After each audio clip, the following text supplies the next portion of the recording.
Sometimes the house chooses the family, not the other way around.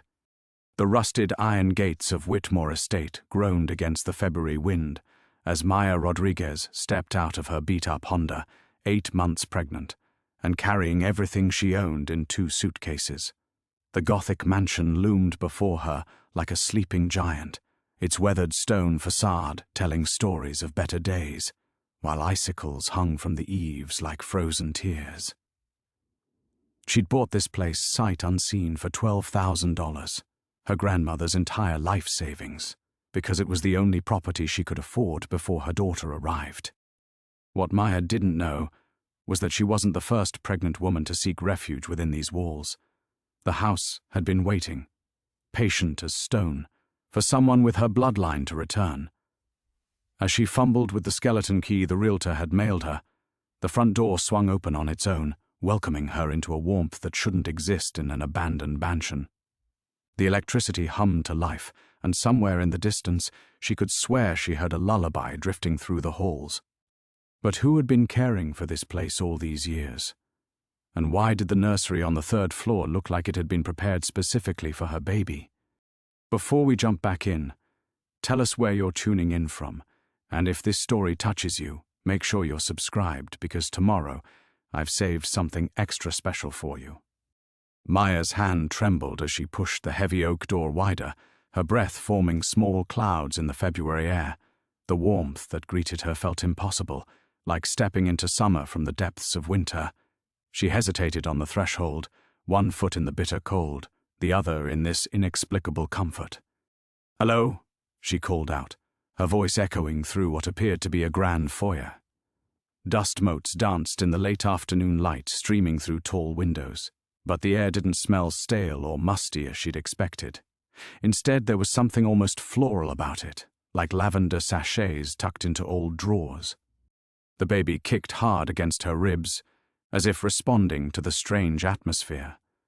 Maya pressed her hand to her belly, whispering, "I know, little one. This is our new home. I know it's not much, but it's ours." She dragged her suitcases inside, the wheels catching on the marble floor's intricate pattern. The door closed behind her with a soft click that seemed to seal something. A pact, perhaps, though she couldn't name what kind. The foyer stretched before her, dominated by a sweeping staircase with an ornate banister that spiraled up into shadows. Oil paintings lined the walls, their subjects' eyes seeming to follow her movement. Maya had never owned anything larger than a studio apartment, and this place felt vast enough to get lost in. She'd grown up in foster care, moved through cramped spaces and shared rooms, never imagining she'd stand in a mansion's entrance hall, even one that had seen better decades. The electricity hummed steadily, which made no sense. The realtor had been clear. Utilities disconnected since 1994. No heat, no power. Yet warm light spilled from ornate fixtures, and she could hear the distant hum of what sounded like a furnace. Maya pulled out her phone to call the utility company, but there was no signal. Of course, she was miles from the nearest town, surrounded by woods that pressed close to the house like curious onlookers. Her stomach growled, reminding her that she'd driven straight through from Boston without stopping for more than gas station coffee. The baby seemed to respond to her hunger with another series of kicks. "All right, let's see what we're working with," she murmured, following a hallway that seemed to beckon toward the back of the house. The kitchen was enormous, with copper pots hanging from hooks and a massive stone fireplace that dominated one wall. Everything looked frozen in time, maybe the 1940s judging by the style, but it was clean, too clean for a house that had been abandoned for 30 years. No dust, no cobwebs, no mouse droppings, just an immaculate space that felt recently tended. Maya opened the refrigerator without thinking, then stopped cold. It was humming. Not only was it running, but it was stocked. Fresh milk with tomorrow's expiration date. Eggs, cheese, vegetables that looked like they'd been purchased that morning. Her hands shook as she reached for a carton of orange juice, checking the date twice to make sure she wasn't hallucinating. She'd expected to survive on crackers and peanut butter until she could figure out how to get to the nearest grocery store. This felt like a miracle, but miracles made her nervous. In her experience, good things came with hidden costs, The lullaby drifted through the house again, a wordless melody that seemed to come from everywhere and nowhere at once. Maya froze, listening. It wasn't a recording. The tune had subtle variations, the breathing of a live singer. But there was no one here. The realtor had been very clear about that. She made herself a sandwich with the mysterious groceries, her practical nature warring with her growing unease. The baby needed food, and she had rent paid through her due date. Everything else could wait until tomorrow. As she ate, Maya studied the stack of documents she'd brought. The deed, the property history, the inheritance papers from her grandmother's lawyer. Elena Rodriguez had been a woman of few words and many secrets, dying quietly in a nursing home without ever mentioning she owned property in Vermont. Maya had never even known her grandmother had money to leave behind. The property records showed the house had belonged to the Whitmore family for over a century. The last owners had died in what the papers vaguely described as a tragic accident in 1994. Since then, it had been tied up in legal proceedings until Elena somehow acquired it last year, just months before her death. Maya touched her belly as the baby settled into sleep. Tomorrow she'd explore the rest of the house, figure out the utilities situation, maybe drive into town to introduce herself and find a local doctor. Tonight, she just needed rest. But as she climbed the grand staircase, following the warm glow of lights that turned on ahead of her steps, the lullaby grew stronger, and somewhere above, she could swear she heard the soft creak of a rocking chair, keeping time with a melody that felt hauntingly familiar, as if she'd heard it in dreams she'd forgotten upon waking. Maya paused on the landing, her hand gripping the ornate banister as the rocking chair's rhythm synchronized with her heartbeat. The sound came from somewhere down the shadowy hallway, where moonlight filtered through tall windows, casting geometric patterns on the worn Persian runner. She waited, counting the creaks, 1, 2, 3, then silence. Just the house settling, she told herself. Old mansions were full of mysterious sounds. The master bedroom she chose overlooked the snow-covered grounds, its four-poster bed draped in faded burgundy velvet that somehow felt clean and fresh despite its obvious age. Maya unpacked her few belongings into the massive wardrobe, her clothes looking lost in the cavernous space.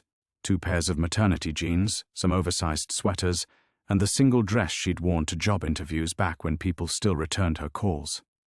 Sleep came easier than expected, wrapped in the house's impossible warmth. But her dreams were filled with fragments, a woman's voice humming, the whisper of silk against wood, and always that persistent rocking, back and forth, like a metronome keeping time with secrets she couldn't quite grasp.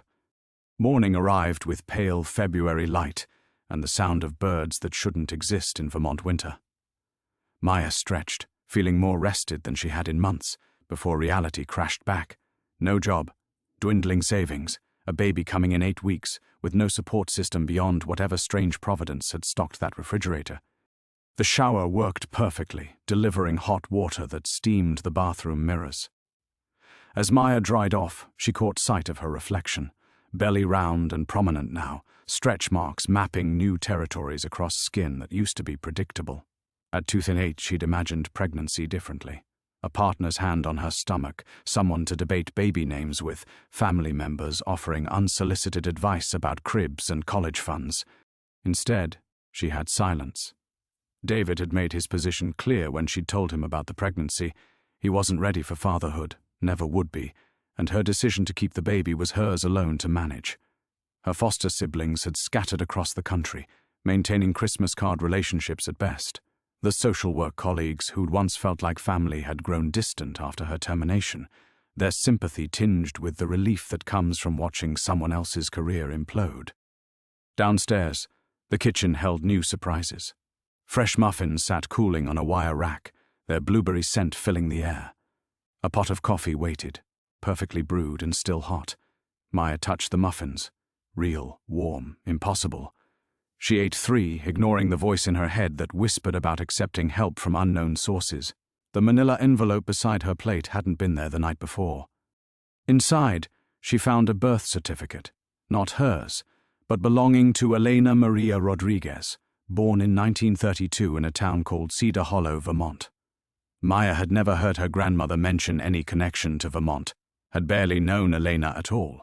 The old woman had been a stranger who sent birthday cards with $20 bills and attended Maya's high school graduation, like a polite acquaintance fulfilling an obligation.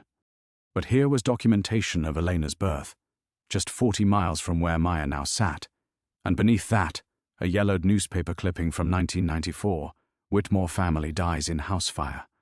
The grainy photo showed this same mansion, its east wing blackened and destroyed. 3 victims, Jonathan Whitmore, his wife Patricia, and their 6-month-old daughter Emma. Maya's hands shook as she read the details. Electrical fire, investigators concluded, though some evidence suggested the family had been trying to reach the nursery when they died. The baby's body was never recovered from the ruins, leading to speculation that she'd been taken from the house earlier, though no relatives came forward to claim her. The baby kicked suddenly, violently, as if responding to the story. Maya pressed her palm against her belly, whispering soothing words that felt hollow. 30 years ago, a family had died here. A baby had vanished, and somehow her grandmother had acquired this property just months before Maya needed shelter most desperately.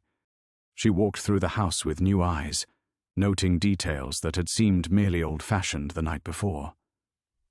The family portraits showed 3 generations of Whitmores, their faces sharing certain features: high cheekbones, dark eyes, the same stubborn set to their jaws that Maya recognized from her own mirror.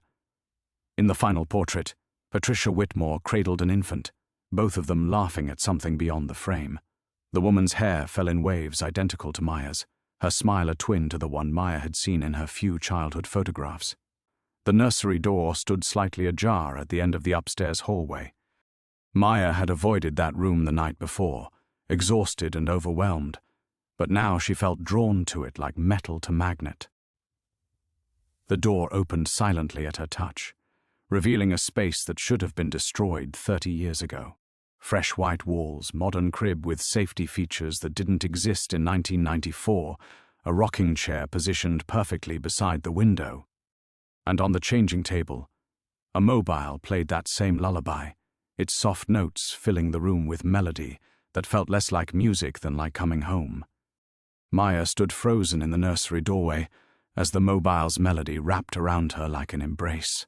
The tiny ceramic angels spun slowly, their painted faces serene, their movements creating shadows that danced across walls impossibly unmarked by the fire that should have claimed this room.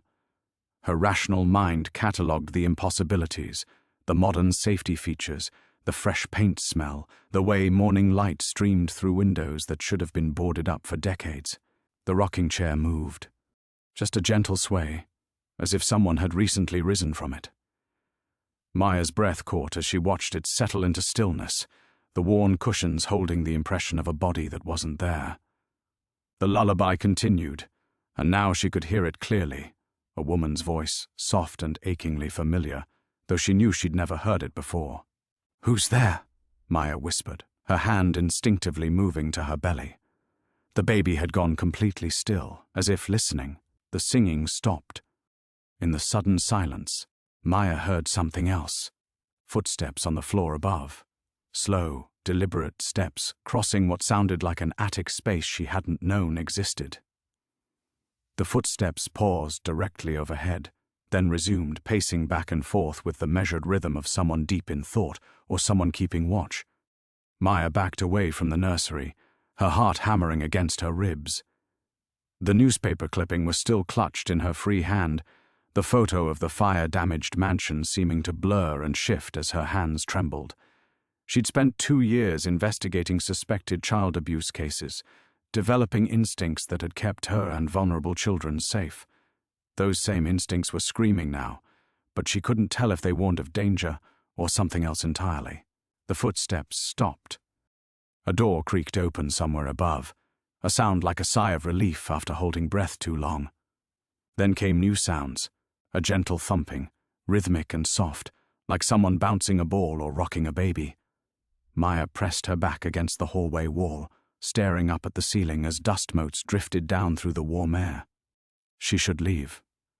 Pack her meager belongings and drive back to Boston, find a women's shelter that would take her until the baby came. This house was impossible, maintained by forces she couldn't understand, and accepting its hospitality felt like signing a contract written in a language she couldn't read. But where could she go? Her last paycheck had barely covered the security deposit she'd lost when her previous landlord discovered her pregnancy. The inheritance money was gone, spent on this place and the gas to reach it. Her credit cards were maxed, her savings empty, her bridges professionally burned. She had 8 weeks until her due date, and no safety net beyond whatever strange providence had led her here. The baby kicked hard, as if offering an opinion on her internal debate. Maya winced, rubbing the spot where her daughter's elbow, she'd somehow become certain it was a daughter, pressed against her ribs. In 8 weeks, she'd be responsible for another life entirely. Whatever was happening in this house, she needed to understand it before then. Maya climbed the main staircase, following sounds that seemed to retreat as she approached. On the second floor, she found a narrow door she hadn't noticed before, painted to blend with the hallway's wainscoting. It stood open now, revealing steep stairs that led into darkness above. The air that drifted down smelled of cedar and old roses, tinged with something else, baby powder, impossibly fresh. "Hello?" she called up the narrow stairway. "I know you're there. I can hear you." Silence answered, but it felt expectant rather than empty. Maya flicked the light switch beside the door, and warm light bloomed in the stairwell, revealing walls lined with more family portraits, these ones older, faces staring down from gilded frames with expressions that seemed to shift when she wasn't looking directly at them. She climbed slowly, her hand trailing along the banister worn smooth by generations of palms. The stairs ended in a circular room tucked under the mansion's highest tower, its windows offering views of the snow-heavy forest that surrounded the property for miles. Antique furniture clustered around a small fireplace where embers glowed despite no visible wood burning. Bookshelves lined the curved walls, filled with leather volumes and something else that made Maya's breath catch. Baby clothes. Dozens of outfits in various sizes, from newborn to toddler, all perfectly preserved and arranged by color. Hand-knitted blankets folded precisely on a storage bench. Toys that spanned decades. Wooden blocks beside modern electronic learning devices that shouldn't exist in a house frozen in 1994. And in the center of it all, a bassinet rocked gently, as if invisible hands had just set it in motion. Inside lay a single item, a birth certificate, the ink still wet enough to smudge. The name read, Emma Whitmore Rodriguez. The birth date was 8 weeks in the future. Maya's knees gave out, and she sank into the nearest chair as the impossible implications crashed over her. The baby kicked frantically now, as if recognizing something Maya was only beginning to understand. This wasn't coincidence or inheritance. This was destiny, prepared and waiting for her arrival. The question was whether she would choose to embrace it. Maya stared at the birth certificate until the ink seemed to swim before her eyes, the impossible date branded into her vision. 8 weeks in the future. Her due date. Emma Whitmore Rodriguez. A name that combined the family who died in this house with her own, as if some cosmic bureaucrat had been filing paperwork for a destiny she'd never agreed to. She dropped the certificate like it had burned her fingers, watching it flutter back into the bassinet, where it settled among hand-embroidered blankets that smelled of lavender and something indefinably maternal. The baby, Emma, apparently, kicked hard enough to make Maya gasp, as if celebrating the recognition of her predetermined identity. "No," Maya whispered to the empty tower room. "This isn't happening. This isn't real." But the evidence surrounded her. Clothes in sizes her daughter would grow into, toys that tracked technological advancement through decades, books whose publication dates spanned from 1924 to 2023. Someone had been preparing for this child's arrival for longer than Maya had been alive, stockpiling necessities and luxuries with the patience of the eternal. Maya's hands shook as she picked up a onesie sized for a 6-month-old, soft cotton printed with dancing elephants. The tag was still attached, purchased last month from a store in Burlington, according to the receipt pinned neatly to the fabric. She grabbed another item, a winter coat for a toddler, bought 3 years ago. Then a mobile of felt stars, the receipt dated 15 years in the past. The pattern made her stomach lurch. Whoever was doing this had been shopping for her daughter since before Maya had even met David, before she'd imagined motherhood, before she'd existed as anything more than a possibility floating in the universe's vast catalogue of potential futures. Maya struggled to her feet, her pregnant body awkward in the narrow chair. She needed air, space, distance from the suffocating certainty of this room. But as she turned toward the stairs, movement outside the windows caught her eye. Footprints in the snow. Small, bare feet had walked a circle around the tower's base, leaving delicate impressions that couldn't belong to any creature that should be wandering Vermont forests in February. The prints were fresh, so recent that snow hadn't yet begun to fill them, and they led from the tree line to the house's foundation, then back again, as if someone had been checking on the property before retreating to the woods. Maya pressed her face against the cold glass, scanning the forest edge for any sign of movement. Nothing. Just evergreens heavy with snow, and the kind of silence that felt more like held breath than absence. But those footprints were real, visible, impossible to dismiss as imagination or pregnancy hormones. The baby's movements had become frantic now. A drumbeat of elbows and knees against Maya's ribs that felt less like random kicks than like attempts at communication. Emma, and Maya couldn't stop thinking of her by that name now, seemed agitated by her mother's fear, or perhaps excited by proximity to whatever forces were orchestrating their situation. Maya sank back into the chair, overwhelmed by the weight of implications she couldn't fully grasp. Someone or something had been preparing for Emma's arrival for decades, had orchestrated Elena's inheritance of this property, had guided Maya here with invisible hands and supernatural timing, had been caring for them both since their arrival, providing food and warmth and shelter without asking permission or explanation. The rational part of her mind, the part trained in social work protocols and evidence-based decision-making, screamed warnings about unknown benefactors and situations too good to be true. Maya had investigated enough cases to know that gifts from strangers came with strings attached, that desperation made people vulnerable to exploitation in ways they couldn't see until escape became impossible. But where could she run? Back to Boston, to sleep in her car until it was repossessed? To a shelter system stretched beyond capacity, where she'd compete with other desperate women for resources that might not exist? She had no family to call, no friends with spare bedrooms, no safety net beyond whatever this house represented. And deeper than practical concerns, something in Maya's bones recognized this place. The way afternoon light fell across the tower room's wooden floors felt like recovered memory. The lullaby that drifted through the walls echoed melodies she'd hummed without knowing their origin. Even the forest visible through these windows seemed familiar, as if she'd walked those paths in dreams she couldn't quite remember. Maya picked up the birth certificate again, studying the careful script that spelled out Emma's full name. Whitmore Rodriguez, as if her daughter belonged to both families, the one that had died here 30 years ago, and the one Maya represented without understanding how or why. The footprints in the snow had begun to fill with fresh snowfall, their edges softening into suggestion rather than certainty.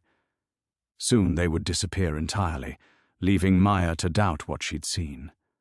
But the baby clothes remained real, sorted by size and season with methodical care. The receipt dates remained fixed, documenting years of patient preparation for a child whose existence had been planned by forces Maya couldn't name. She closed her eyes and tried to imagine leaving, driving away from warmth and plenty into uncertainty and want, abandoning whatever protection this place offered for the harsh realities of single motherhood without resources. The choice felt already made, written in invisible ink that was only now becoming visible. The question wasn't whether she would stay. The question was what staying would cost her. Maya opened her eyes and set the birth certificate carefully back in the bassinet. The deliberate motion felt like signing her name to an unread contract, but she couldn't bring herself to regret it. Emma's kicks had settled into a gentle rhythm, as if her daughter approved of the decision Maya hadn't quite spoken aloud yet. She descended the tower stairs slowly, her hand trailing along the banister as the portrait faces seemed to nod their approval in her peripheral vision. Each step felt weighted with finality, carrying her away from the last moment when retreat might have been possible. By the time she reached the main hallway, Maya understood that she'd crossed an invisible threshold. Whatever happened next, it would happen here, in this house that had been waiting for her arrival. The nursery door stood wide open now, though she was certain she'd left it closed. Maya entered without hesitation this time, her fear replaced by resignation that felt surprisingly like relief. The mobile had stopped spinning, its ceramic angels frozen in positions that somehow suggested watchful attention. She walked to the modern crib and gripped its rail, testing its stability with the practical assessment of a woman who would soon depend on its safety. Solid, real, more substantial than anything else in her life right now. "All right," she said to the empty room, her voice steady despite everything. "If this is where you want us, this is where we'll stay. But I need to understand the rules." The house seemed to exhale around her, settling into its foundation with the satisfied sigh of a plan finally acknowledged. Somewhere in the walls, heating systems hummed to life with renewed purpose. The scent of baking bread drifted up from the kitchen below, as if invisible hands had been waiting for her commitment before beginning dinner preparations. Maya walked through the mansion room by room, no longer a visitor but a resident claiming her space. In the master bedroom, she found the closet now filled with maternity clothes in her exact size, tags still attached, ranging from practical sweaters to a hospital gown that made her breath catch. Someone had been monitoring her measurements with uncanny precision, preparing for needs she hadn't even identified yet. The bathroom medicine cabinet held prenatal vitamins, the same brand her doctor had recommended, alongside remedies for every pregnancy discomfort Maya had experienced. Heating pads, support pillows, even the specific brand of crackers that helped her morning sickness, all arranged with the methodical care of a devoted caregiver.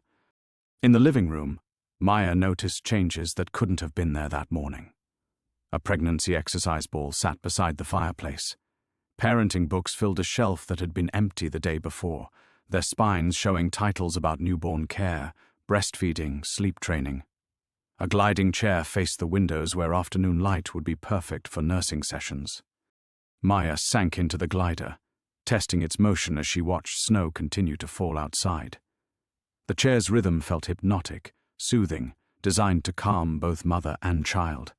As she rocked, Emma's movements inside her womb synchronized with the motion, creating a partnership that felt ancient and inevitable. Her old life seemed impossibly distant now. The Boston apartment with its peeling paint and broken heating, the social work office where she'd fought daily battles against systems that failed the children she'd tried to protect. David's rejection and her colleagues' pity and the constant grinding anxiety about money that had colored every decision for months. All of that belonged to someone else now, a woman who'd driven north through a snowstorm with $12,000 and no plan beyond desperation. Maya could barely remember feeling so alone, so uncertain. This house had wrapped itself around her fears and dissolved them, offering solutions before she'd finished identifying problems. The grandfather clock in the hallway chimed 4 times, though Maya would have sworn it hadn't been working when she'd passed it earlier. Each note resonated through the mansion's bones, marking time in a place where normal temporal rules seemed negotiable. 4 o'clock on a Thursday afternoon in February 2024, the moment Maya Rodriguez stopped running and started accepting what destiny had prepared for her. As if responding to the clock's declaration, new sounds filled the house. Water running in pipes that carried warmth to every room. Appliances humming in the kitchen where her dinner was presumably taking shape. Floorboards settling overhead where her invisible caretakers moved with purposeful quiet. Maya closed her eyes and let the glider's rhythm carry her towards something that felt like peace. Emma's gentle kicks provided counterpoint to the chair's motion, a conversation between mother and daughter conducted entirely in movement and trust. Whatever supernatural forces governed this place, they wanted her daughter safe and healthy. That desire aligned with Maya's own so completely that questioning its source seemed less important than accepting its protection. When she opened her eyes again, the snow had stopped. Through the living room windows, the forest looked transformed, not just by weather but by belonging. These were her woods now, her protection, her daughter's inheritance. The footprints she'd seen from the tower had vanished beneath fresh powder, but Maya no longer needed proof of her guardian's presence. She could feel them in every warm breath the house offered, every comfort it provided, every promise it whispered about the future. The warmth that had settled around Maya like a blanket began to shift as evening approached. Not cold exactly, but charged, as if the house itself was holding its breath. She remained in the gliding chair, watching shadows lengthen across the snow-covered grounds when the first test came. The front door's brass knocker struck 3 times against its plate with deliberate precision. Maya's pulse quickened. In all her research about the property, no mention had been made of neighbors within miles. The nearest town was a 40-minute drive through winding mountain roads that the recent snowfall had rendered treacherous. Emma kicked sharply, and Maya winced as she rose from the glider. Her invisible caretakers had gone silent. No more humming appliances, no footsteps overhead. Even the grandfather clock had stopped its steady ticking, leaving only the sound of Maya's heartbeat and the echo of that measured knock. She approached the front door cautiously, her bare feet silent on the polished hardwood. Through the frosted glass panels, she could make out a tall figure in dark clothing, patient and still. Maya's hand hesitated over the brass handle. Every instinct screamed warnings about opening doors to strangers, especially in her condition, especially in a place this isolated. But something about the visitor's posture suggested familiarity with the house, as if they belonged here more than she did. Maya turned the handle and pulled the door open, winter air rushing past her into the warm foyer. On the threshold stood an elderly woman, perhaps 70, with silver hair braided down her back and eyes the color of storm clouds. She wore a heavy wool coat that looked hand-woven, and her boots were dry despite the snow that should have accumulated during any journey to this remote location. "Maya Rodriguez," the woman said, her voice carrying the slight rasp of age but none of its frailty. "I'm Dr. Eleanor Ashworth. We need to talk." The name meant nothing to Maya, but Emma's response was immediate and unmistakable. A series of gentle movements that felt like recognition, as if her unborn daughter knew this stranger. Maya stepped aside without conscious decision, allowing the woman to enter. Dr. Ashworth moved through the foyer, with the confidence of long familiarity, heading directly toward the living room where Maya had spent the afternoon. She settled into an armchair that faced the glider, her movements economical and purposeful. "You're wondering how I got here," Dr. Ashworth said as Maya resumed her seat. "How I knew you'd arrived. Whether I'm real or another manifestation of this house's unique properties." Maya nodded, unable to trust her voice. "I'm real enough. I've been the Whitmore estate's caretaker for 37 years, though not in any conventional sense." The woman's storm-gray eyes studied Maya with professional assessment. "I'm a retired physician. Obstetrics, specifically. I delivered 3 generations of Whitmore children in this house, including the last one born here in 1994, the year the family died." Maya's hands moved protectively to her belly. "You're afraid," Dr. Ashworth observed. "Good. Fear will keep you alert to the rules you need to understand. This house protects what belongs to it, Maya, but protection comes with obligations, requirements that must be met precisely." "What kind of requirements?" Maya's voice came out smaller than she'd intended. "You've seen the nursery, the tower room, the preparations that span decades." Dr. Ashworth leaned forward, her expression serious. The Whitmore family made a pact in 1872 when this house was built. Protection for their bloodline, prosperity for their descendants, but only as long as the line continued.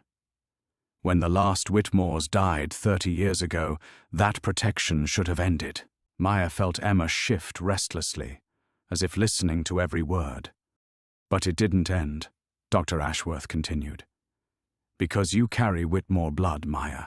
Your adoption papers were forged to hide your true parentage, but this house knows its own. You're the great-granddaughter of Thomas Whitmore, conceived before his death but born in secret, given up to protect you from the same forces that eventually claimed the rest of the family." The information hit Maya like physical impact. Her breath came in short gasps as the implications cascaded through her mind. "That's impossible." My adoption records were altered by people who thought distance and anonymity would keep you safe. They were wrong. Dr. Ashworth's voice carried decades of accumulated sorrow. The pact that protects this house doesn't recognize geographical boundaries or legal documents. It recognizes blood. And now it recognizes Emma. Maya gripped the glider's arms until her knuckles whitened. What does it want from us? Residence, continuity, a new generation to carry forward what the Whitmores began. Dr. Ashworth stood, moving to the windows where full darkness had settled over the forest. But Maya, you need to understand. This protection comes with boundaries you cannot cross. Rules that, if broken, will turn sanctuary into prison. Outside, barely visible in the darkness, lights began to flicker among the trees. Not electric lights, but something older, dancing between the branches like captured stars. Your real education begins now, Dr. Ashworth said softly. And your daughter's future depends on how well you learn. Maya stared at the flickering lights in the forest, her mind reeling from Dr. Ashworth's revelations. The dancing illumination seemed to pulse in rhythm with Emma's movements, as if her unborn daughter was responding to forces Maya couldn't understand. What kind of rules? She whispered. Dr. Ashworth returned to her chair, settling with the careful movements of someone accustomed to difficult conversations. The house feeds on continuation, Maya. It requires a Whitmore presence to maintain its vitality. You can never leave for more than 3 days at a time once Emma is born. The bloodline must remain rooted here, connected to the land, or the protection fails catastrophically. 3 days? Maya's voice cracked. I'll be a prisoner. You'll be protected. There's a difference, though I understand it may not feel that way initially. The older woman's expression softened slightly. I've watched this house shelter its chosen ones for decades. The safety it offers is absolute within these boundaries. No illness can touch you here. No accident can harm Emma. No violence can penetrate these walls. But step beyond the permitted limits. She didn't finish the sentence, but her silence carried more weight than any specific threat. Maya's practical mind began calculating the implications. No grocery runs to town. No medical appointments unless Dr. Ashworth could provide care here. No emergency room visits. No pediatrician checkups. No normal interaction with the outside world. Her daughter would grow up knowing only this mansion and its supernatural guardians. What about school? Maya asked. Friends? Emma can't live her entire life in isolation. The house has provided education for Whitmore children for generations. You'll find a library upstairs that contains knowledge far beyond what any conventional school could offer. As for companionship, Dr. Ashworth gestured toward the forest where the lights continued their ethereal dance. Emma will never lack for playmates, though they may not be the kind you'd expect. The temperature in the room seemed to drop several degrees. Maya pulled her sweater tighter around her shoulders as understanding crept through her like ice water. You're talking about raising my daughter with ghosts. I'm talking about raising your daughter with family, Dr. Ashworth corrected firmly. The Whitmore children who died here didn't simply vanish, Maya. They remain, bound to this place by love and blood and the same protective forces that now claim Emma. They've been waiting 3 decades for a new sister to join them. Through the windows, the forest lights pulsed brighter, and Maya could swear she heard laughter carried on the wind. High, clear voices that might have belonged to children at play. Emma kicked vigorously, her movements so forceful that Maya gasped and pressed both hands to her abdomen. She hears them, Dr. Ashworth observed. She's already forming connections you can't perceive. The longer you remain here, the stronger those bonds become. After birth, they'll be unbreakable. Maya felt the walls of her new reality closing in around her. The warmth and comfort she'd experienced all day suddenly felt calculating, predatory. Every convenience the house had provided, the groceries, the clothing, the perfectly prepared nursery, represented another link in a chain she hadn't recognized until now. And if I refuse, she asked, if I leave before Emma is born? Dr. Ashworth's expression grew grave. You carry Whitmore blood, Maya. The house has claimed you both. Leaving now would be inadvisable. The protection that keeps you safe here becomes a curse beyond these boundaries. Other forces have been waiting for the bloodline to surface again, forces that view the Whitmores as a threat to be eliminated. What forces? Maya's throat felt dry as dust. The same ones that killed your great-grandfather and his family.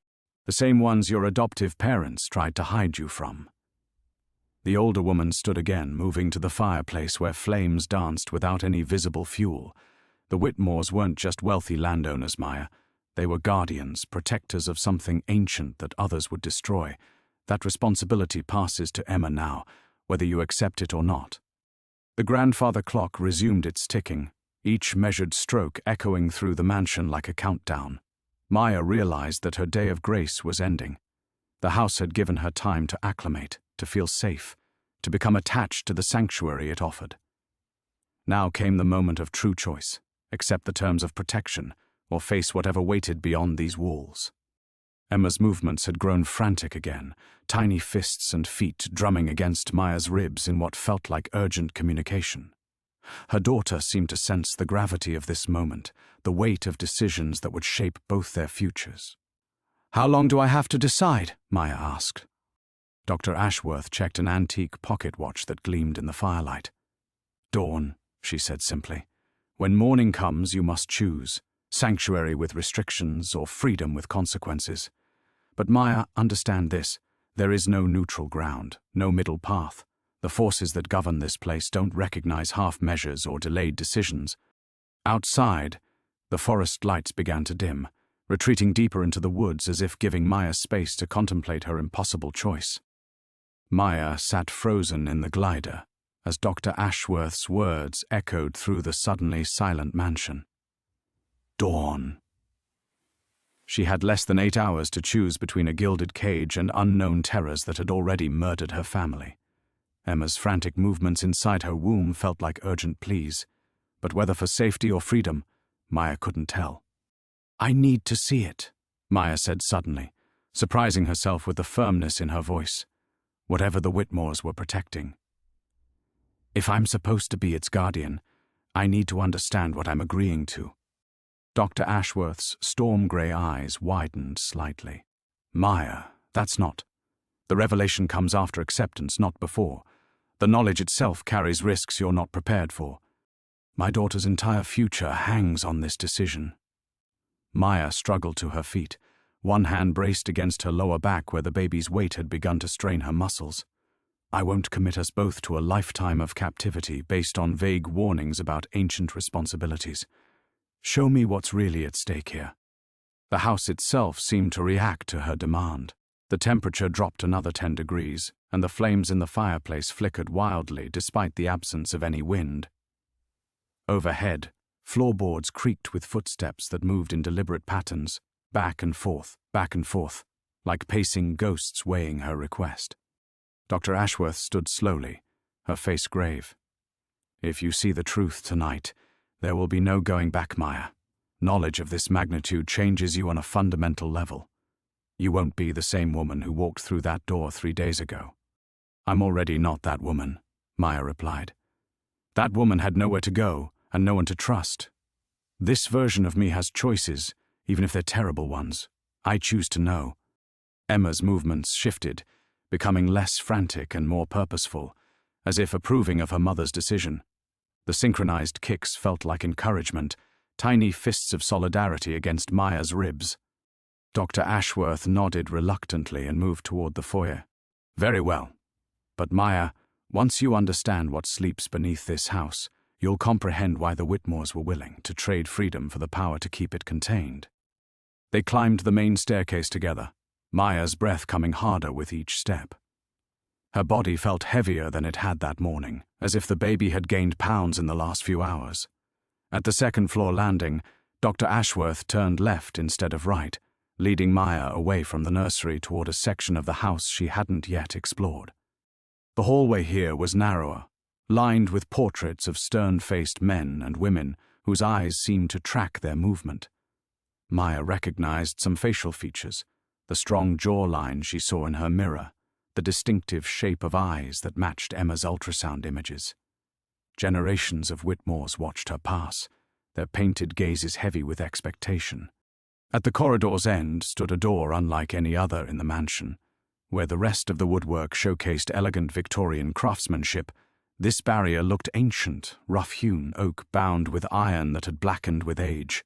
Symbols were carved deep into the wood, patterns that hurt Maya's eyes when she tried to focus on them directly. "This is the threshold," Dr. Ashworth said softly. "Beyond this point, the house's protection becomes absolute, but so does its claim on you. Are you certain you want to proceed?" Maya's rational mind screamed warnings. Every horror movie she'd ever seen featured a scene like this, the foolish protagonist opening the door that should remain closed. But Emma's steady movements provided counterpoint to her fear, a reminder that this wasn't about horror movie logic. This was about her daughter's future and the heritage Maya had never known she carried. "I'm certain," she said. Dr. Ashworth produced an ornate key from her coat pocket and inserted it into a lock that should have been too small to accommodate it. The mechanism turned with a sound like grinding stone, and the ancient door swung inward on hinges that moved without a whisper. Beyond the threshold lay a staircase carved directly from living rock, descending into depths that predated the mansion above. Phosphorescent moss provided dim illumination, casting everything in an otherworldly green glow. The air that rose from below carried scents of earth and water and something else, something that made Maya's skin crawl with primitive recognition. The Whitmores built their house over a natural convergence point, Dr. Ashworth explained as they began their descent. A place where the boundaries between worlds grow thin. What you're about to see has been sleeping here for millennia, contained by bloodline magic that requires constant renewal. Emma's kicks grew stronger with each step downward, and Maya realized with growing horror that her unborn daughter was responding to whatever waited in the depths. Not with fear, but with familiarity, with homecoming. "Oh God," Maya whispered as understanding crashed over her. Emma isn't just inheriting protection, she's inheriting guardianship of something that could destroy everything if it ever got free. The staircase ended at a natural cavern where ancient symbols glowed with their own light across stone walls. In the chamber's center, something vast stirred in response to their presence. The entity that moved in the cavern's depths defied Maya's ability to process what she was seeing. It wasn't quite solid, wasn't quite shadow. A writhing mass of darkness shot through with veins of sickly light that pulsed in rhythm with her own heartbeat. As her eyes adjusted to the phosphorescent glow, she began to make out details that made her stomach lurch, appendages that might have been arms or tentacles, surfaces that shifted between scales and fur, and something that looked disturbingly like human skin. "Dear God," Maya breathed, stumbling backward against the stone wall. "What is that thing?" "The reason your family line exists," Dr. Ashworth said grimly. "A primordial entity that feeds on chaos and destruction. It's been imprisoned here since before recorded history, contained by bloodline magic that requires constant renewal. The Whitmores have been its wardens for over a century." Emma's movements inside Maya's womb had become violent, painful kicks that doubled her over. But as the entity's attention focused on them, Maya realized with dawning horror that her daughter wasn't afraid. She was excited. The unborn child was responding to the creature with recognition, with hunger that mirrored its own. "No," Maya whispered, pressing her hands against her belly. "No, this isn't what I signed up for. This isn't protection. This is damnation."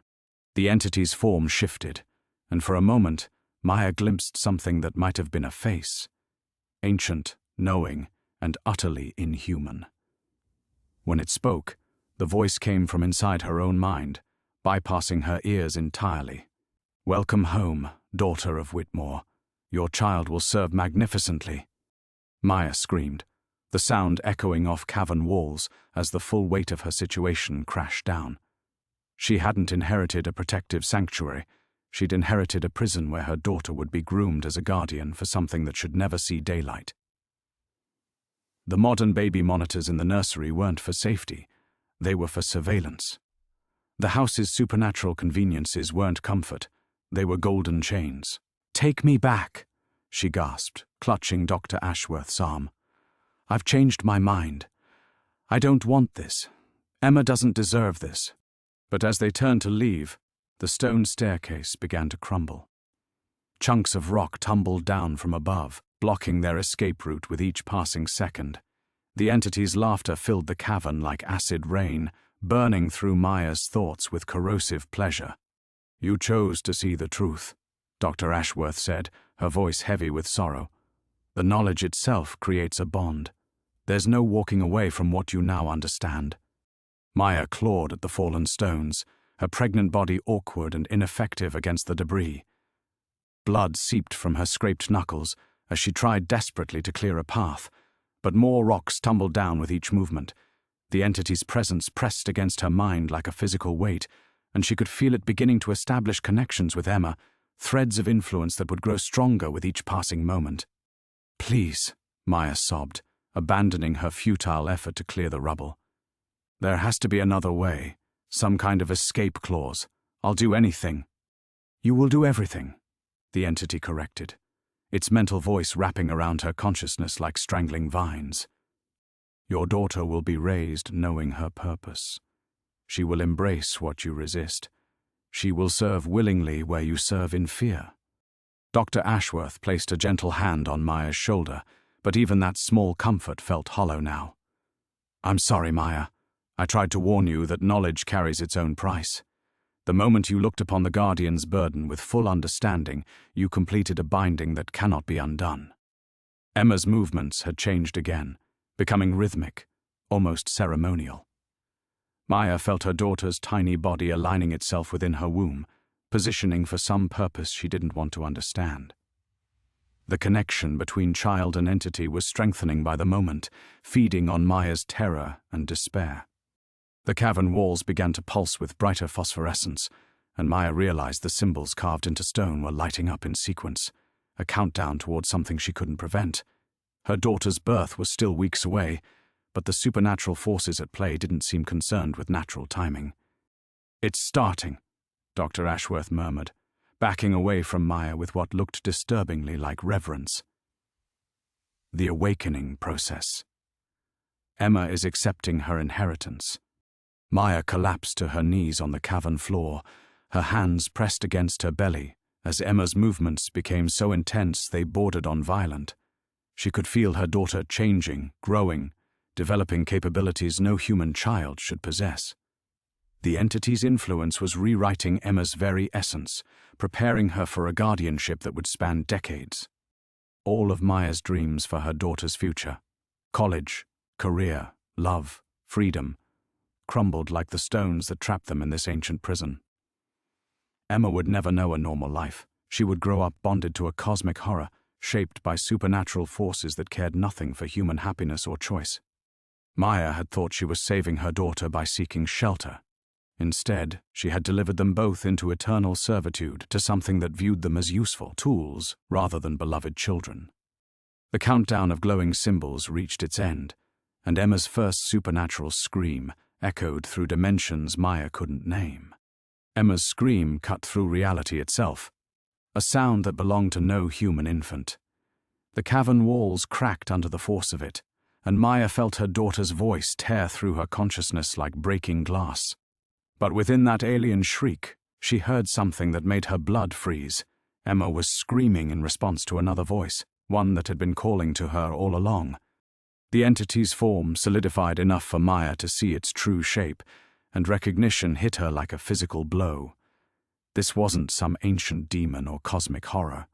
The massive, writhing presence in the cavern's depths wore the face of Eleanor Whitmore, her great-grandmother, transformed and twisted by decades of communion with forces beyond human comprehension. No, Maya whispered, the pieces falling into place with sickening clarity. The family didn't die in 1994. They became this. Dr. Ashworth's expression cracked, revealing something between grief and relief. You understand now. The Whitmores weren't guardians of something evil. They were guardians who became something necessary. The entity you see is what remains of 4 generations of your family, merged and transformed to contain a threat far worse than anything you can imagine. The Eleanor thing's voice filled Maya's mind again, but this time she heard the layered harmonies of other familiar voices beneath it. her great-grandfather Thomas, whose portrait hung in the main hall, her great-uncle William, whose childhood toys still filled the third-floor playroom, her great-aunt Margaret, whose diary Maya had found hidden in the library desk. "We chose this fate to save the world," they spoke in unison.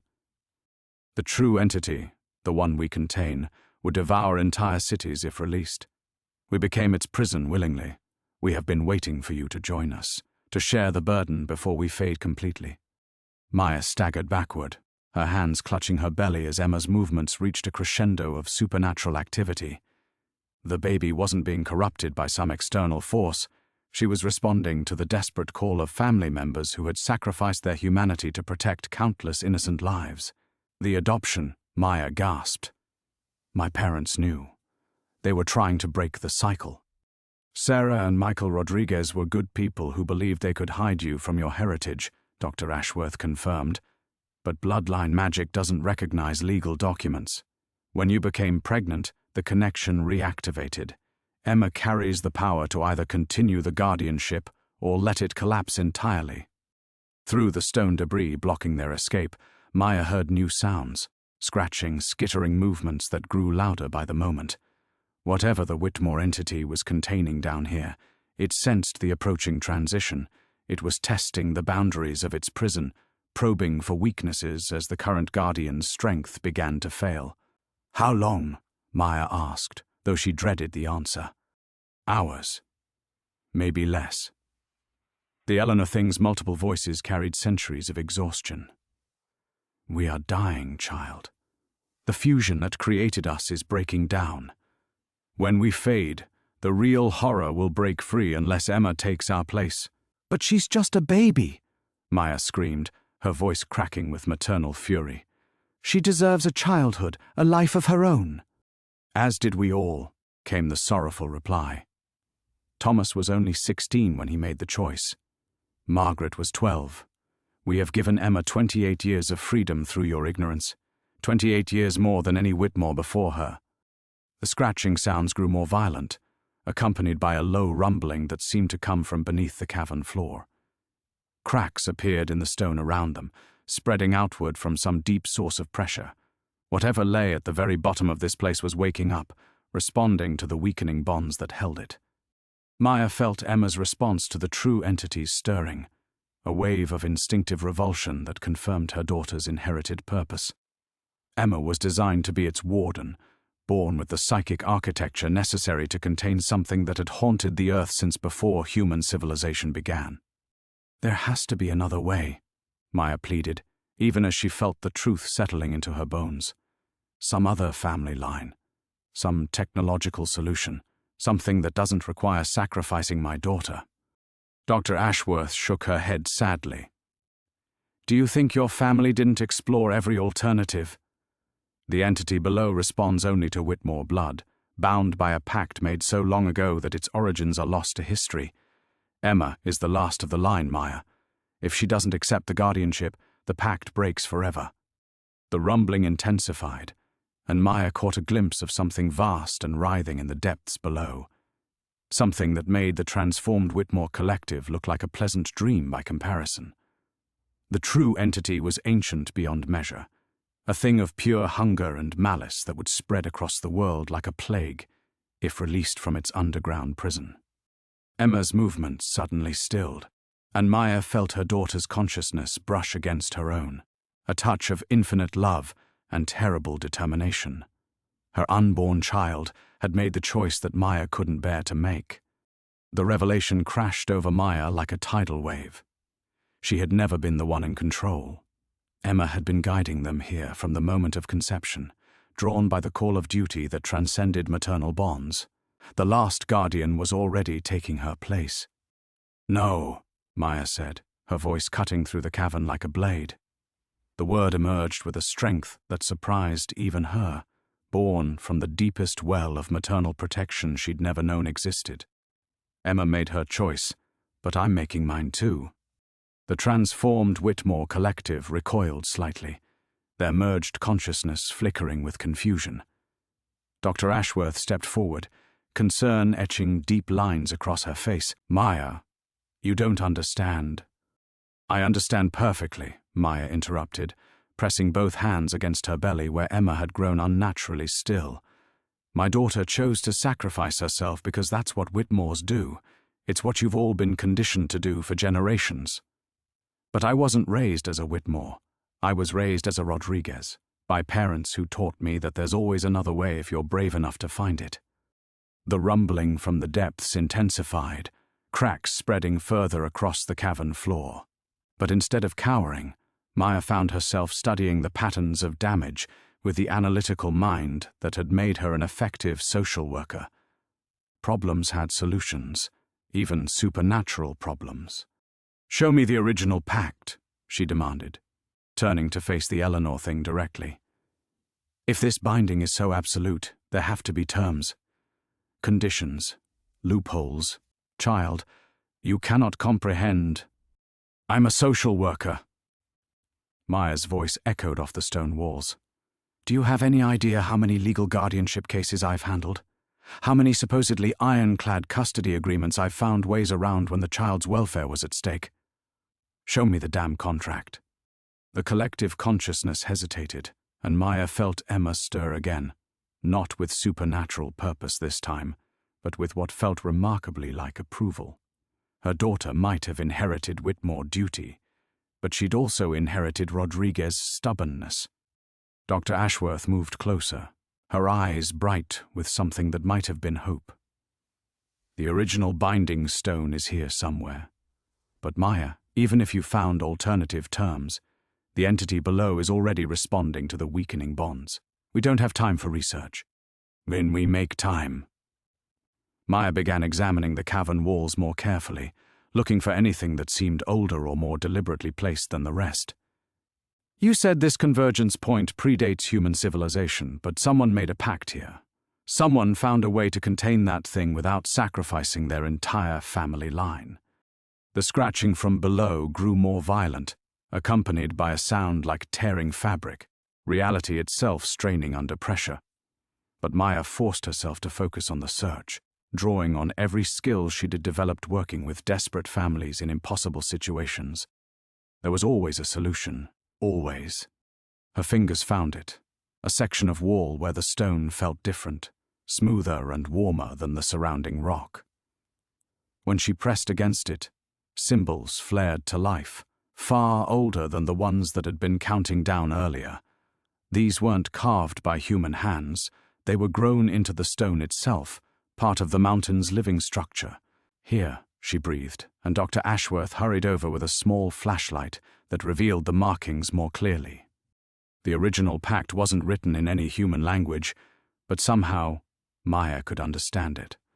The knowledge flowed through her bloodline connection, translated by centuries of inherited memory, and what she read made her smile for the first time since entering the mansion. "It's not a guardianship contract," she said, excitement building in her voice. "It's a containment spell powered by willing sacrifice." But it never specified that the sacrifice had to be permanent or individual. The Whitmores just assumed those were the only options because that's how it was first implemented.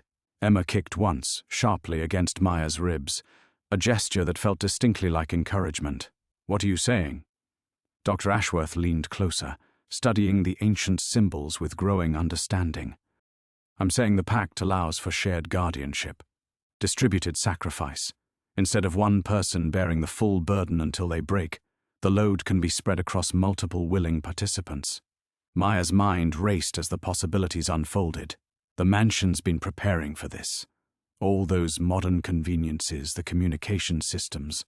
It wasn't just for surveillance. It was building infrastructure for a support network. The Eleanor thing's voices rose in harmonized surprise. "You would share our burden? Take on this responsibility willingly?" "Not just me," Maya said, her plan crystallizing with startling clarity. "Dr. Ashworth, you've been studying this for years. You understand the stakes, and there have to be others. Researchers, descendants of other families who are touched by supernatural forces, people who already know the truth about what's hidden in the world." Dr. Ashworth's eyes widened as she grasped the implications. A guardian collective. Multiple minds sharing the psychic load, rotating the responsibility so no one person has to bear it alone until they break. Emma's movements had become rhythmic again, but this time they felt celebratory rather than ceremonial. Maya's daughter had made the ultimate sacrifice to protect the world, but now she wouldn't have to carry that burden alone.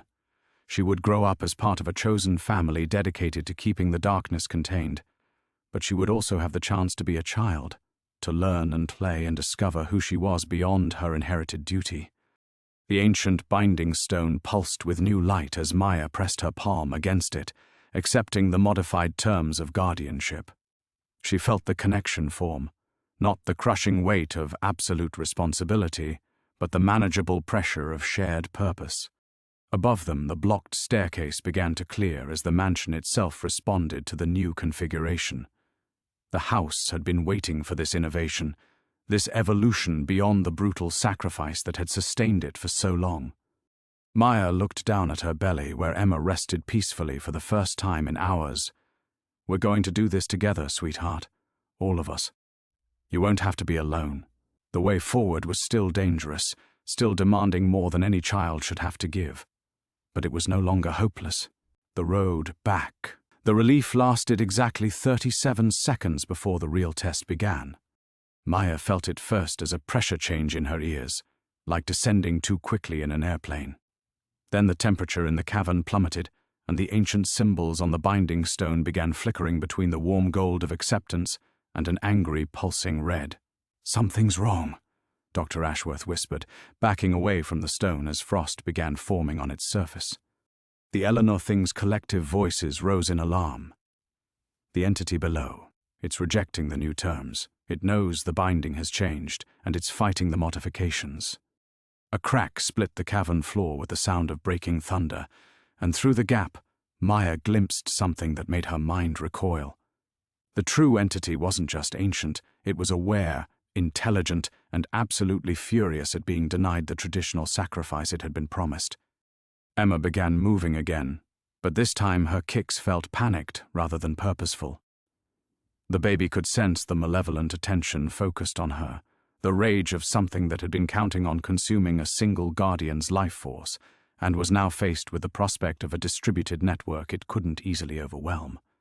It's not going to accept the collective guardianship willingly, Maya realized, her stomach clenching with more than pregnancy discomfort. "We're going to have to force the change." Dr. Ashworth pulled out her phone, fingers flying over the screen. "I'm contacting my research network. If we're really doing this, we need the other volunteers here now. The binding won't hold with just promises. It requires physical presence and active participation." The scratching from below had evolved into deliberate pounding, as if the entity was testing the structural integrity of its prison. Each impact sent vibrations through the mansion's foundation, and Maya could hear things falling in rooms far above them. Picture frames crashing to the floor, windows rattling in their frames. The house itself was struggling to contain the force that wanted to break free. Maya pressed her palm more firmly against the binding stone, feeling the ancient magic resist her touch like a living thing. The responsibility she was accepting wasn't just about containing an entity, it was about rewriting a supernatural contract that had governed reality for centuries. The forces involved didn't appreciate innovation. "How long before your people can get here?" she asked through gritted teeth, sweat beading on her forehead despite the frigid air. "Some are already en route. Dr. Martinez from the university has been researching parallel cases. She's maybe an hour out. James Clearwater from the Abenaki Tribal Council knows the older stories about this place. Sarah Chen has documented similar entities in other locations." Dr. Ashworth's voice carried forced optimism. "But Maya, even if they all agree to join the guardianship, we still need to survive long enough to implement it." Another massive crack split the stone floor, and this time something resembling a tentacle pushed through, not physical flesh, but a writhing mass of concentrated malice that made the air itself seem to recoil. The true entity was no longer content to wait for the current guardians to fail. It was actively trying to break free. The Eleanor Thing moved to position themselves between Maya and the emerging horror, but she could see their form flickering, becoming translucent around the edges. The collective consciousness that had sustained them for decades was finally reaching its limits.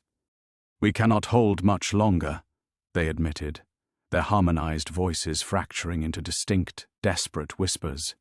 "If your plan fails, if the new guardians cannot establish the binding in time, then Emma and I will honor the original pact," Maya said quietly, the words tasting like ash in her mouth. "But we're not there yet. We still have options."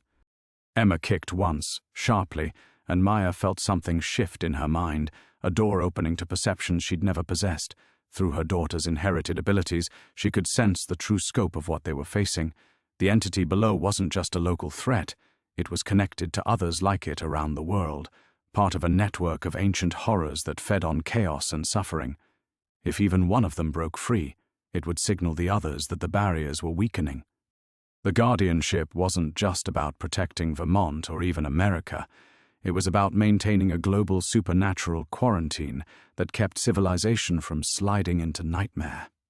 "Dear God," Maya breathed, understanding finally hitting her with full force. "This is what you've all been carrying, the knowledge that everything depends on you.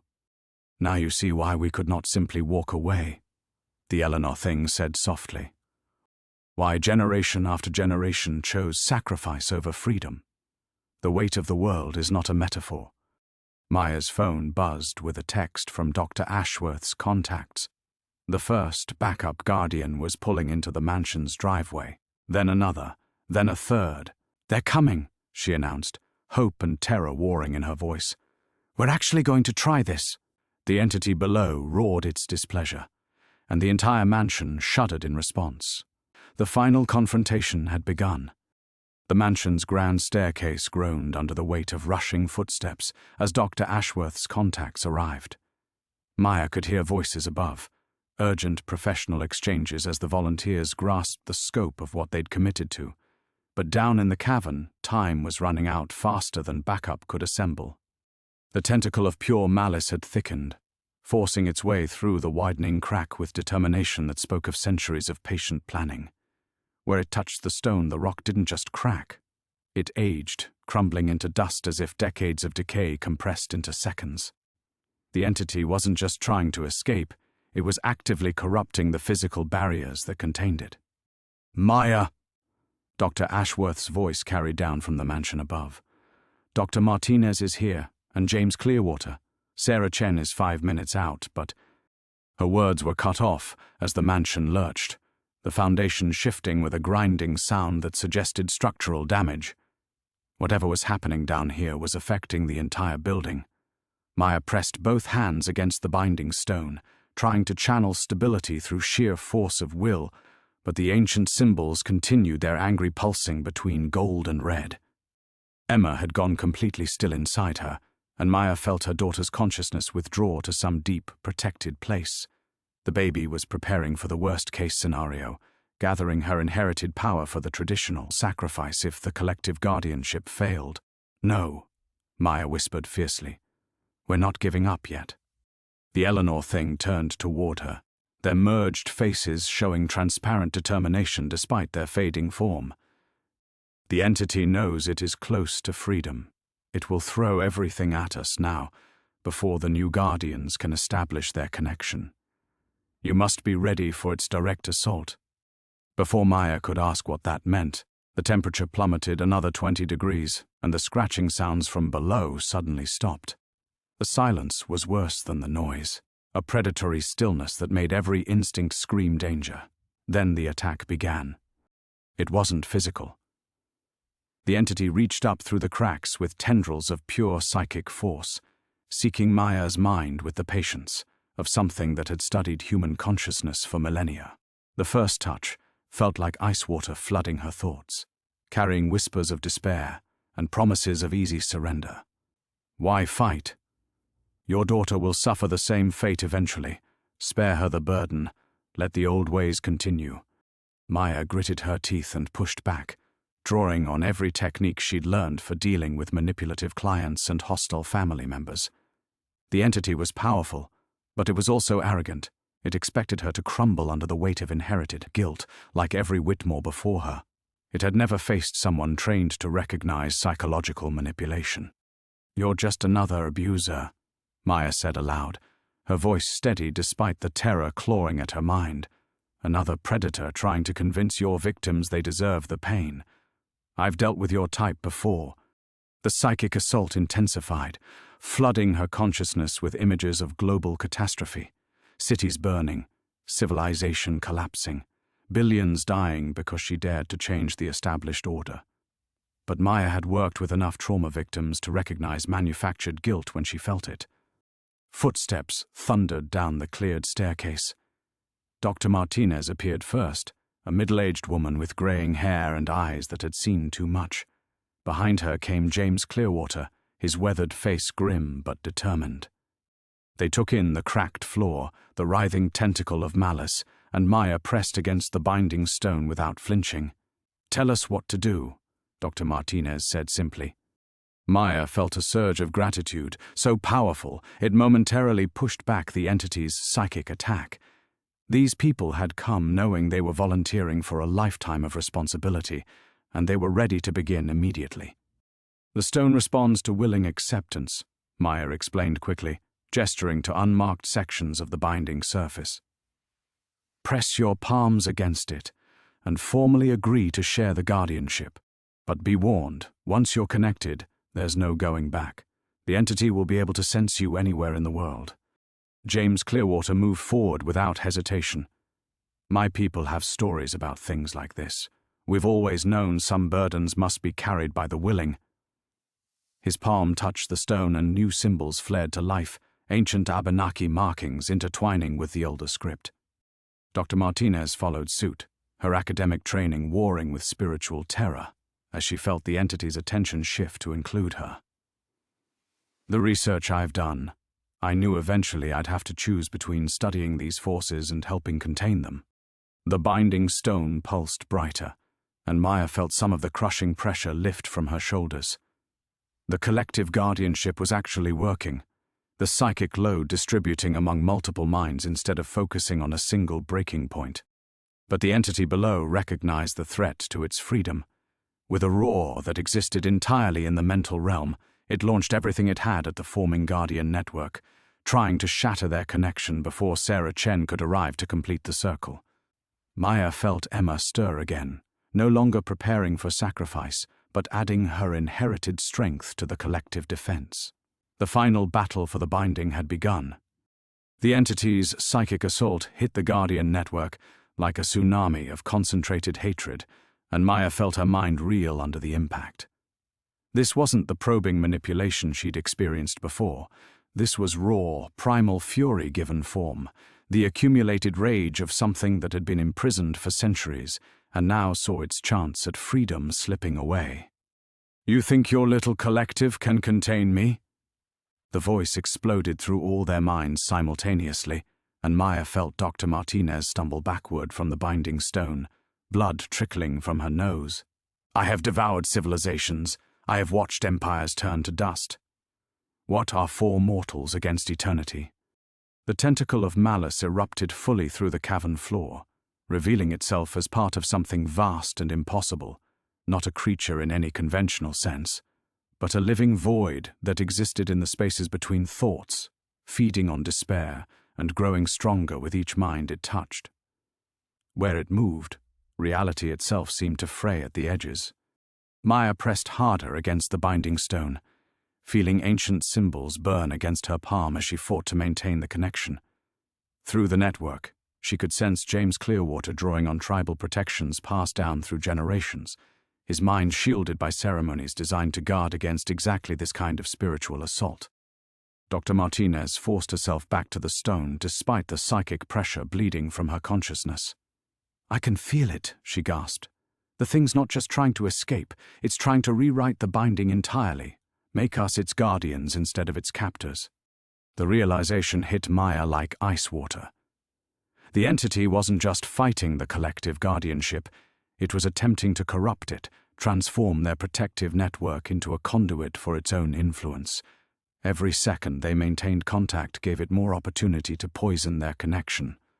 Emma suddenly kicked with desperate intensity, and Maya felt her daughter's inherited consciousness surface, no longer withdrawn but actively engaged. Through Emma's deeper connection to the mansion's history, Maya glimpsed the truth that had been hidden even from the Eleanor collective. The original binding hadn't been created by the Whitmore family at all. It had been established by something else, another entity, one that had recognized the threat and willingly imprisoned itself alongside the malevolent force to keep it contained. The Whitmores had stumbled onto an ancient battlefield and mistakenly assumed they were the first guardians when they were actually maintaining someone else's sacrifice. "We're not alone," Maya announced, her voice cutting through the psychic chaos. "There's something else down there, something that's been fighting this thing for millennia."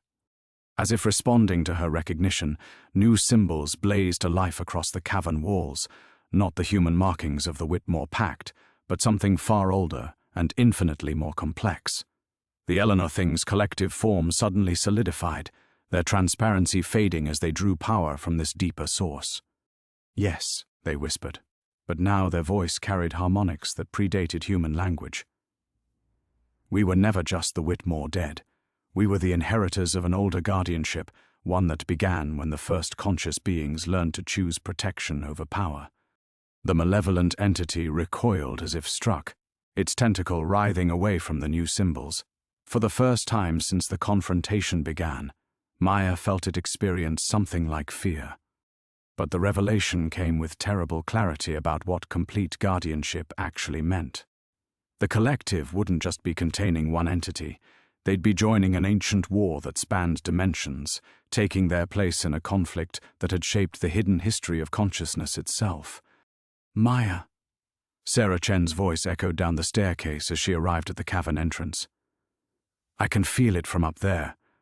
Whatever's happening, the entire house is responding." Maya looked at the binding stone, at her three fellow guardians maintaining their connection despite the psychic assault, at the writhing mass of malice that represented everything humanity had learned to fear in the darkness. Emma moved within her one final time, not a kick, but something that felt remarkably like a gentle touch, a daughter reaching out to comfort her mother, before they both stepped into an unimaginable future. "The binding requires 5, Maya called to Sarah. "One for each point of the containment array. But understand, this isn't just about this entity or this mansion. We're joining something that's been protecting reality since the beginning of conscious thought." Sarah Chen descended the steps without hesitation, her hand already reaching toward the stone. "I've been researching supernatural containment my entire career. I know the risks." The malevolent entity made one final, desperate surge toward freedom, throwing its accumulated power against the forming network with the fury of something that had never before faced effective resistance. But as Sarah's palm touched the binding stone and the 5th connection locked into place, Maya felt the ancient protective force that had been fighting alone for so long finally gain the reinforcement it needed. The war was far from over, but for the first time in centuries, the Guardians had the advantage.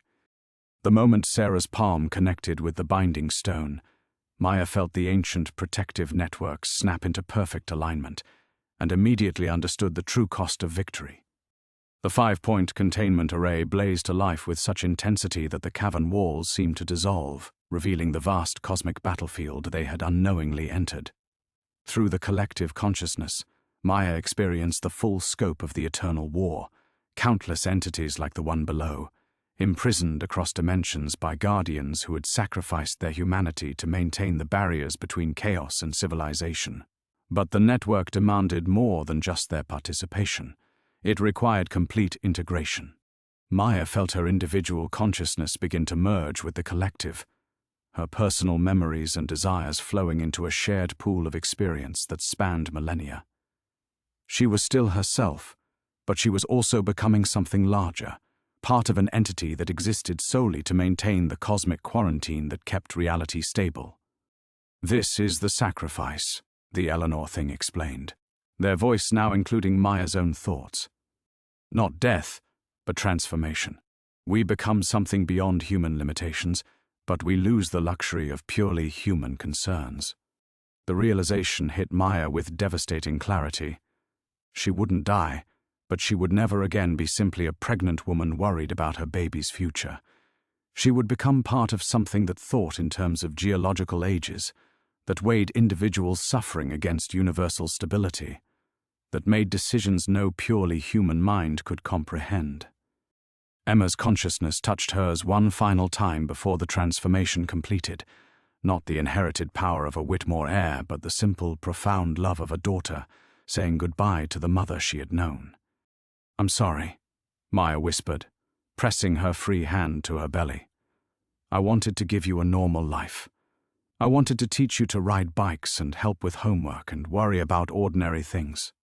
Through the expanding network, she felt Sarah Chen's academic curiosity dissolving into cosmic awareness, James Clearwater's tribal protections becoming part of something that had influenced every culture's mythology, Dr. Martinez's research transforming into direct, overwhelming knowledge of forces that dwarf human understanding.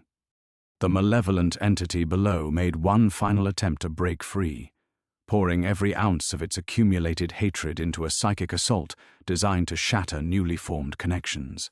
But the 5-point array held firm, and Maya felt the ancient protective consciousness that had been fighting alone for so long, finally able to press its advantage. The imprisonment wasn't just maintained, it was reinforced, strengthened, made permanent in ways that even the original binding had never achieved. But as the entity's roars of fury faded into sullen silence, Maya felt her human emotions becoming distant things, important but no longer central to her existence. The woman who had bought a rusted mansion with her last $12,000 was becoming something that would think of that purchase as one moment in an infinite chain of necessary events. "Will I still love her?"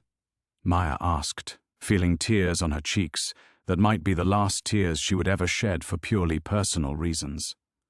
"You will love her more than any human parent could," the collective replied with her own voice among the chorus.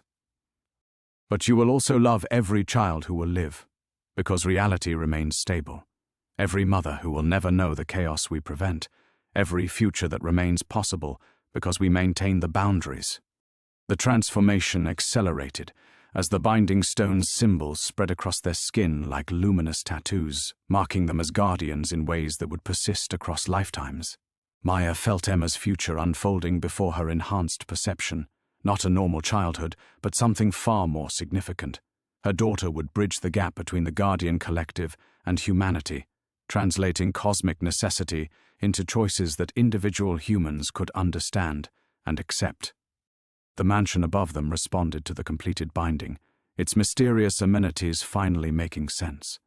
The endless groceries, the perfectly maintained electricity, the nursery prepared for Emma's arrival, all manifestations of a protective force that had been trying to ensure Maya survived long enough to take her place in the greater design. As her transformation reached its final stage, Maya felt the weight of infinite responsibility settling onto her consciousness. Every decision would now be made with awareness of consequences that rippled across dimensions.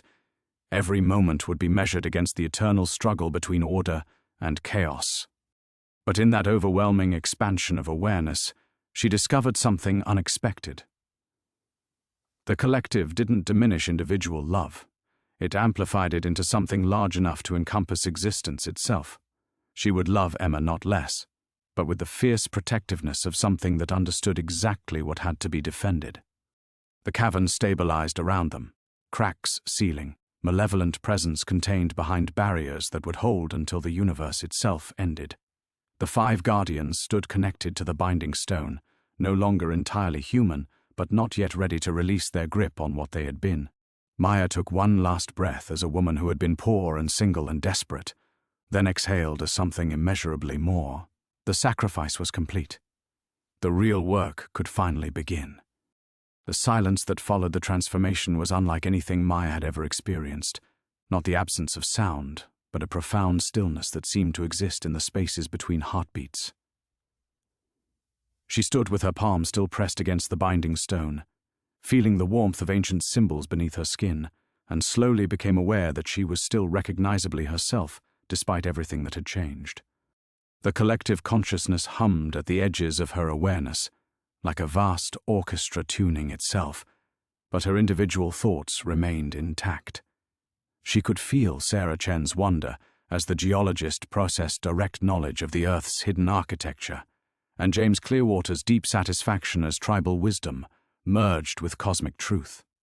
Dr. Martinez's analytical mind was already cataloguing the implications of what they'd experienced, while somehow accepting that some knowledge transcended the need for documentation.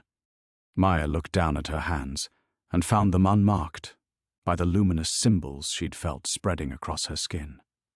The transformation had been internal, fundamental but not immediately visible. She was still pregnant, still achingly human, but now she carried awareness that stretched far beyond her individual existence. "Is it over?" Sarah asked, her voice echoing strangely in the stabilized cavern. The cracks in the floor had sealed completely, leaving only smooth stone where the malevolent entity had tried to break through. "The immediate threat is contained," Maya replied, surprised to hear her own voice rather than the collective chorus she'd expected. "But I think we're still learning what we've become." The Eleanor Collective materialized more solidly than before, their forms now clearly distinct individuals rather than a merged consciousness. Eleanor Whitmore herself stepped forward, her expression showing something Maya had never seen there before, relief so profound it was almost heartbreaking. "You succeeded where we failed," Eleanor said simply. "We maintained the binding through desperation and guilt, but you've created something sustainable, something chosen rather than inherited." James touched the cavern wall, where ancient symbols still glowed faintly. "My grandmother used to say that the best protections were the ones that grew stronger with time instead of wearing down. This feels like that kind of magic." Maya felt Emma stir, and realized with sudden clarity that her daughter's movements no longer carried the weight of inherited doom. The child growing within her would be born into protected rather than threatened free to choose her own relationship with the family legacy. "The mansion," Dr. Martinez said thoughtfully. "All those impossible amenities, they'll continue, won't they? But now we understand what maintains them." Through her enhanced awareness, Maya could sense the house settling into a new configuration above them. The mysterious groceries, the endlessly functional utilities, the perfectly prepared nursery, all manifestations of protective forces that no longer needed to operate through desperate improvisation. The Guardian network had given them structure, purpose, sustainable methods of ensuring the binding remained strong across generations. "We'll need to establish protocols," Sarah said, her scientific mind already working on practical applications. "Ways to monitor the containment, to identify other entities that might require attention, to train future guardians if the need arises. And we'll need to live," Maya added quietly. "To remember that protecting reality means preserving what makes it worth protecting." She felt the truth of that statement resonate through the collective. They were guardians now, connected to cosmic forces and eternal responsibilities, but they remained fundamentally human in their motivations. They fought not for abstract principles, but for the right of children to grow up safely, for the possibility of love and hope and ordinary joy continuing to exist. The binding stone's glow gradually dimmed to a steady pulse that matched their combined heartbeats. The malevolent entity below had gone completely silent, not destroyed, but so thoroughly contained that its influence could never again reach beyond the deepest levels of the cavern. "We should return to the surface," James suggested. "Begin the process of learning to live with what we've accepted." Maya nodded, but found herself reluctant to leave the cavern where so much had been resolved. The woman who descended these stairs had been desperate, alone, driven by circumstances beyond her control. The person preparing to ascend was part of something larger, connected to both cosmic purpose and human community in ways she was still discovering. Emma kicked gently, and Maya smiled at the completely ordinary nature of the sensation. Her daughter would inherit extraordinary legacy, but she would also inherit the protection and guidance necessary to choose her own path within it. As the 5 guardians climbed toward the mansion's main floor, Maya felt the weight of infinite responsibility settling into something manageable. The real work was indeed beginning, not the desperate improvisation that had characterized her first weeks in the house, but the steady, patient process of building something lasting. Behind them, the cavern sealed itself with stone that would endure until the stars burned out. Ahead lay the complex, beautiful challenge of being both guardian and human, protector and parent, cosmic sentinel and woman who still needed to prepare for her daughter's birth. The mansion welcomed them home with lights that would never fail and warmth that would never fade. Chapter 17. The Return. Maya emerged from the cavern staircase into the mansion's main hall and stopped, overwhelmed by the profound ordinariness of lamplight on familiar wallpaper. The grandfather clock in the corner showed 3:17 in the morning, its steady tick marking human time in a house that now existed partially outside temporal boundaries. Everything looked exactly as she had left it hours earlier, yet she felt as though she was seeing her home for the first time. The other guardians filed up behind her, each processing their return to normal space in their own way. Sarah Chen immediately went to the front windows, pressing her palms against the glass as if reassuring herself that the February landscape beyond still followed recognizable laws of physics. James Clearwater moved through the rooms with quiet reverence, touching door frames and furniture like a man reacquainting himself with solid matter. Dr. Martinez headed straight for his research materials, though Maya sensed he would never again need to consult external sources about the forces they now served. "It's strange," Maya said, settling carefully into the armchair where she'd spent so many evenings wondering about the mansion's mysteries. "I can feel the cosmic network, the eternal responsibilities, but right now what I want most is a cup of tea and a warm blanket." Emma shifted inside her, and Maya marveled at how different the sensation felt now. Her daughter's movements carried no weight of predestined tragedy, no inherited burden of supernatural debt. Just the simple miracle of life, preparing to enter a world that would be protected in ways previous generations of Whitmores could never have imagined. "The mundane doesn't disappear," Eleanor said, materializing beside the fireplace where flames sparked to life without any visible kindling. "If anything, it becomes more precious when you understand how much effort goes into preserving it." Through the windows, Maya watched the first pale hints of dawn beginning to touch the Vermont hills. Somewhere out there, people were sleeping peacefully in their beds, never knowing that cosmic forces had been realigned during the night to ensure their continued existence. The thought brought not burden but deep satisfaction. "I keep expecting to feel different," Sarah admitted, examining her hands in the lamplight. "More powerful, or disconnected from humanity, or something. Instead, I just feel settled, like I've finally found work that matters." "The transformation wasn't about losing ourselves," James observed. "It was about expanding enough to hold responsibilities we were already meant to carry." Maya nodded, remembering her terror in the cavern that she would lose her ability to love Emma as a simple human mother. Instead, she found her love amplified into something fierce enough to protect not just her daughter, but every child who would grow up in a reality kept stable by their vigilance. The mansion around them hummed with contentment, its supernatural amenities no longer mysterious impositions but logical extensions of the Guardian network. Maya could sense the grocery deliveries that would appear each morning, the utilities that would never fail, the nursery upstairs perfectly prepared for Emma's arrival, all manifestations of protective forces that now had proper structure and purpose. "There's something we need to discuss," Dr. Martinez said, looking up from the adoption papers that had started Maya's investigation into her true origins. "The forged documents, the manipulated records, they weren't created by the Eleanor Collective or the mansion's influence." Maya felt a chill that had nothing to do with February cold. "What do you mean?" "The entity we contained wasn't working alone," he continued. "There were human collaborators, people who helped arrange circumstances to weaken the binding. They wanted you to arrive here desperate and isolated, more likely to make choices that would compromise the containment." Through the Guardian network, Maya sensed the truth of his words. Her poverty, her pregnancy, her desperate need for shelter. Some of it had been genuine circumstances, but other elements had been carefully orchestrated by people who understood exactly what they were trying to accomplish. "They failed," Sarah pointed out. Whatever their plan was, it backfired completely. Maya didn't weaken the binding, she strengthened it beyond anything they could have anticipated. But they're still out there, James said grimly, and now they know the containment has been reinforced. That makes us targets.